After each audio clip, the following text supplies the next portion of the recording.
Sa Cavite po, pinangangambahan ng ilang residente ang ballot switching dahil may mga nag-uwi umano ng mga ballot box. Para sa detalye, may live report si Katrina Son. Katrina?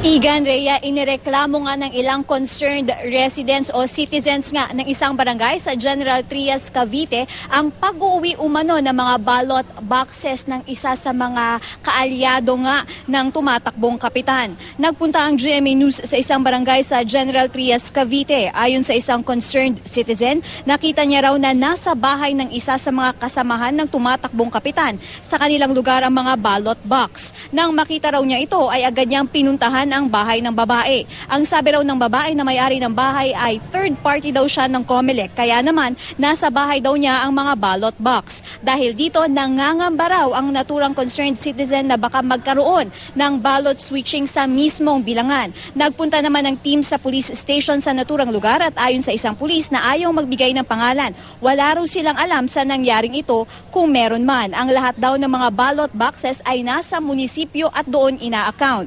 Aantabayan na naman natin kung ano ang magiging aksyon ng COMELEC ukol dito at kung kukumpirmahin ngang third member ng COMELEC ang nasabing babae. At yan na nga muna ang latest mula dito sa Cavite. Igan, Rhea. Maraming salamat, Katrina Son.